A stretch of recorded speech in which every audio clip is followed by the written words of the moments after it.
Hi there. Welcome back to Practical Alchemy. Natalie here, and welcome to the mini series. This is an in-between series between season 2 and season 3, really designed to be more educational. They're going to be shorter episodes. We're going to drop in and deep dive with different modalities each episode. And I just want to preface by saying I'm not an expert in all of them. We're going to touch on some of the ones that I have certifications in, of course. But, as all of us multidimensional people who at different times of our lives find different things to be helpful, it's really nice to have a basic understanding of different modalities, why they're powerful. Maybe you've tried some of them, maybe you haven't. Maybe this will be an invitation to drop in deeper with them. And at the end of every episode, we're going to do a mini meditation so that you can end the episode feeling refreshed, feeling ready for your day, and feeling a little bit inspired. And so if you're new around here, welcome. If you are a longtime listener, thank you for supporting the pod. And if you find any value in the episode, if you enjoy it, if you think there's somebody in your life who might benefit from listening, please share, rate, and review. It goes a long way as we are a bootstrap podcast, meaning it is a labor of love that I love doing. And so without further ado, let's dive in. So we're going to talk about a practice today that has been deeply impactful in my life. I think that there are different seasons for different things. And while that is true, there are certain practices that I come back to regularly because they're so powerful, so accessible, and so impactful. And so today we're going to talk about mindfulness meditation. Now, if you're watching the video, hi, you can see my face. I did take a ton of notes. This is a podcast season, a mini series of well-researched, well-educated, research-based, already said that, research-based episodes where, I took a ton of notes. I took time to research to bring you the newest and most fresh information that's out there. And so if I miss anything, leave me a comment. I want to have a dialogue about it. I want to learn. And so you might see me reading from my notes. And so if you do, that is why my eyes keep looking elsewhere. We're also in the midst of a remodel. The reason that we're doing this mini series between season 2 and season 3 is because season 3 is really going to be the season that I feel up levels. It's going to be an up leveling. I feel like this is a graduation of sorts. If you have a podcast, they say that most podcasts don't make it past 40 episodes. And at this stage, I think we're at, I'd have to do some quick math, but I think we're almost at the 40 episode mark. And so it feels like a graduation. It feels like this is really an up leveling. Yeah. So season 1 was 31 episodes. Season 2 was 25 episodes. So we're at 55 episodes. Needless to say, Practical Alchemy is here to stay. And so season 3, I actually am planning on remodeling the backdrop, remodeling my recording room, remodeling everything, bringing new guests that I'm probably going to be a little bit intimidated to interview, which I'm so excited. Talk about expansion. And so this mini series is an opportunity for us to have more connection because it'll be just me. And one of my archetypes is the teacher, which is why I teach teachers through my sound practitioner courses, through my Dharma coaches certifications. And so I love teaching teachers. I love teaching. And so this is really going to let me flex that and strengthen that muscle. So what is mindfulness meditation? Well, mindfulness meditation is a practice that involves paying attention to the present moment, period. That is it. Mindfulness meditation is a meditation in which we pay attention through the present moment. We're not thinking about the future. We're not thinking about the past. We're right here, right now. And so in this moment, the frequencies of my voice are landing into your inner ear, reverberating. You're hearing the sound, whatever room that you're in, you're experiencing the sensation of being present with openness, with curiosity, and with acceptance. Typically, mindfulness meditation involves focusing on your breath, bodily sensations, like I said, being aware of your current experience, but also it can involve being present and focusing on thoughts or emotions without judgment. Underline that part, without judgment. So often I talk to people and they're like, I can't meditate. Or when they get out of a sound bath, I was like, oh, I was thinking the whole time and I feel like I wasted that. It's like, no, what if we can just be present with what's coming up without judgment, without needing to attach a definition, just as if we are observing the thought, the emotion from an outsider point of view. And the goal is really to cultivate a state of mindfulness, which is characterized by heightened awareness, which in the spiritual community, we might say expanded awareness, expanded consciousness, higher awareness, higher consciousness, and non-reactivity to mental and emotional experiences. I want to break that down a little bit because we as human beings experience fluctuations in emotion and mental states our entire waking hours. And so it's something that's going to happen. It's something that we need to just accept as part of the human experience. And instead of being adverse to them, instead of trying to resist them, instead, can we become non-reactive to them? Can we acknowledge this person just cut me off and it just set off my fight or flight signal, but I'm not going to react. I'm angry, but I'm not going to react. Can we just sit with the emotion? Can we sit with the thought? Between every thought, there is a gap. And within that gap is the opportunity for our liberation to make the choice of non-reactivity.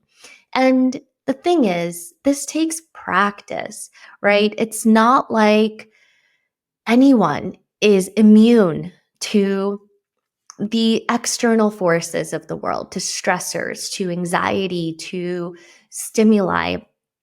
But the thing is, just like we work out at the gym for peach season, right? To have nice juicy glutes, we can also work out our mind and strengthen that muscle of being able to sit with the emotional state, with the thoughts, and recognize it for what it is without needing to react. Now, it's much easier said than done, but mindfulness meditation is really a beautiful practice to help us cultivate that muscle and strengthen that. And over time, this practice can lead to greater senses of calm, of clarity, of well-being. And with mindfulness meditation, it can be as easy as sitting for 3 minutes and just allowing ourselves to be grounded in the present, whether it's through the breath, just acknowledging the breath, or with thoughts and just acknowledging what's coming up and then coming back to the breath. And so it's really simple, really powerful. It's just maybe not commonly practiced. And so the history of mindfulness meditation, it has deep, deep roots in Buddhist traditions. In the 70s, it gained a lot of popularity thanks to some widespread researchers who developed mindfulness-based stress reductions, but this is an ancient practice. And today, mindfulness meditation is practiced by millions all around the world, regardless of religious or cultural background, which is so beautiful. I feel like so many folks who were raised in dogmatic traditions, and not to say that there is anything wrong with having a deep belief and faith in a religion. There's nothing wrong with that. What I'm saying is you can still incorporate some of these wellness practices without needing to be tied to a religious dogma, to a culture. And of course, have some appreciation for that practice, have some appreciation for that culture. But for example, growing up as a Latina, my dad was really Christian and he did the best with what he knew. And for him, the idea of practicing yoga, the idea of practicing meditation was really counterintuitive to the Christian faith, the Christian belief, because it belonged, quote unquote, to another religion. The beauty of mindfulness meditation is that you don't have to belong to a certain religion or cultural background to embody and practice the benefits of this powerful practice. So I just want to preface with that because I grew up very confused, thinking that I was doing something wrong by practicing yoga, but in my body, it felt so right. In my mind, it felt so right. So I thought, how can this be so wrong? And so if that resonates with you, maybe that's something that you need to work through with a therapist or with yourself to begin to dismantle those beliefs that limit us, right? It's all about how we choose to see the world. And, There are so many cool benefits to mindfulness meditation. One of my favorite ones, which, I'm such like a right brain, left brain kind of person. Like I love delving into the world of metaphysics, but I also love like research-based scientific background and case studies. So a really cool thing about mindfulness meditation is that it can actually change the structure and function of our brain. Think about that for a second. Mindfulness meditation, the brain is like the mega computer that is in charge of all of the operating systems, both conscious and unconscious. And yes, we can have proper nutrition, proper rest, proper practices to help support it. And mindfulness meditation is one of the ones that when looking at brain scans through MRIs, studies have shown that regular practitioners and people who practice mindfulness meditation have increased gray matter density in areas of the brain associated with memory, learning, and emotional regulation. What am I saying here? Mindfulness meditation allows you to be able to train your brain, to nourish your brain so that it has a greater capacity for learning, for memory, and for emotional regulation. I mean, that benefit alone in itself is sold me on it enough. I'm like, yes, I want to be smarter. Yes, I want to remember things more. Yes, I want to have better emotional regulation. And we can actually see the increased gray matter in these areas of the brain that are responsible for those components of the brain. And so, if this isn't inspiring enough for you to try on mindfulness meditation, do some research, look into it. I mean, for me, yes, I like to have my morning practice, my evening practice, but if I find that I am overwhelmed because I have 20 tabs open, I have 6 text messages that I need to respond to, but I'm on social media, mindlessly scrolling, just adding to my anxiety, I just take a moment, just take 2 minutes. 2 minutes is more than enough to begin to take advantage of all of these benefits. So why don't we try it out? What do you think? Okay. So if you're in a place where you can meditate, beautiful. We're just going to do a quick 2-minute mindfulness meditation. If you're in a place where that's not possible, you can hit pause, come back to this later, or try it out on your own, whatever suits you. This is your party. And so if you're ready to meditate, we'll just find a comfortable seat. If you're in a place where you can sit, maybe you're standing, you can just close the eyes for a moment. And we're going to start with the breath. Take a deep belly breath in. Exhale, let it go. And just become aware of the sensations present in your body.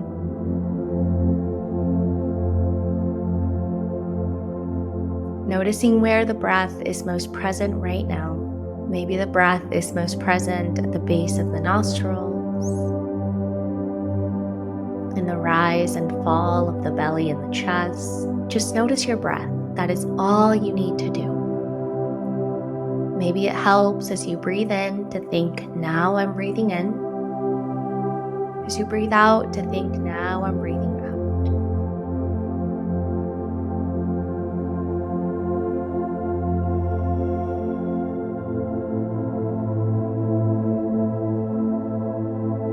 Breathing in and out with ease, allowing the awareness to stay with the breath. Maybe you notice the breath deepens, the breath lengthens.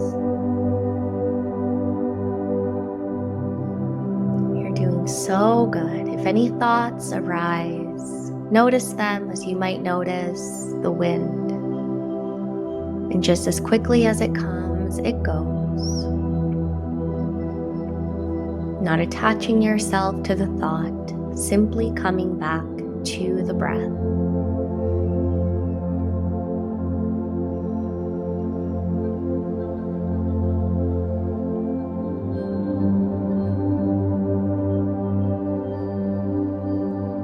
And in these final moments, go ahead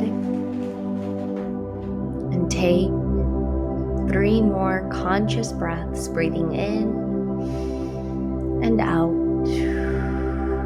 in and out, in know that we will end here. You can stay in this meditation if you'd like. Otherwise, I'll see you next time.